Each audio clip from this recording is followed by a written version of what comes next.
Hello friends, welcome to my channel మన ఇంటి వంటలు. నేను మీ సుధాను. ఈరోజు మీ ముందుకు వచ్చేసాను బియ్యపిండి మురుకులతో.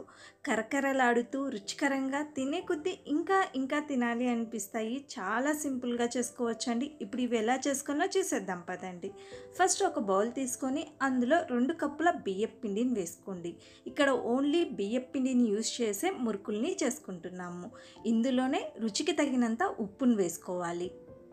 1 టేబుల్ స్పూన్ వాము వేసుకోవాలి. మీ రుచికి తగినంత కారపొడిని కూడా వేసుకోండి. 1/2 టేబుల్ స్పూన్ జీలకర్ర, 1 టేబుల్ స్పూన్ వరకు నువ్వులను వేసుకోండి. ఇప్పుడు ఇందులోనే 3 టేబుల్ స్పూన్ల బటర్ని వేస్తున్నాను. బటర్ ప్లేస్లో మీరు నెయ్యినైనా వేసుకోవచ్చు, ఆయిల్నైనా వేసుకోవచ్చు. కంపల్సరీ ఏదో ఒకటి వేసుకోండి. అప్పుడే మురుకులు కరకరలాడుతూ రుచికరంగా వస్తాయి. ఒకసారి బాగా కలుపుకొని తర్వాత వేడి నీళ్ళని పోసుకొని కలుపుకోవాలి. నీళ్ళని మొత్తం ఒకేసారి వేసుకోకుండా కొద్దిగా వేసుకుంటూ కలుపుకోండి.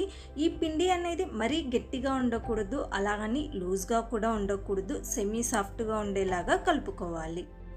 పిండి లూజ్గా కలిపినట్లయితే ఎక్కువ ఆయిల్ని తాగుతాయి మురుకులు. అదే గట్టిగా కలిపితే గట్టిగా ఉంటాయి. చల్లారిన తర్వాత అదే మీడియంగా కలిపినట్లయితే కరకరలాడుతూ రుచికరంగా వస్తాయి.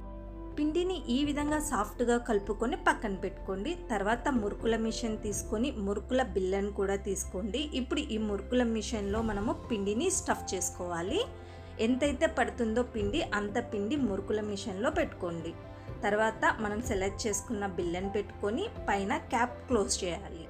మురుకుల మిషన్ని ఈ విధంగా రెడీ చేసుకొని పక్కన పెట్టుకోండి. తర్వాత స్టవ్ పైన ప్యాన్ పెట్టుకొని అందులో ఆయిల్ వేసుకోండి. ఆయిల్ బాగా హీట్ అయిన తర్వాత మురుకుల మిషన్తో ఈ విధంగా ప్రెస్ చేసుకోండి. ప్యాన్లో ఎన్నైతే పడతాయో అన్నిటినీ ప్రెస్ చేసుకోండి.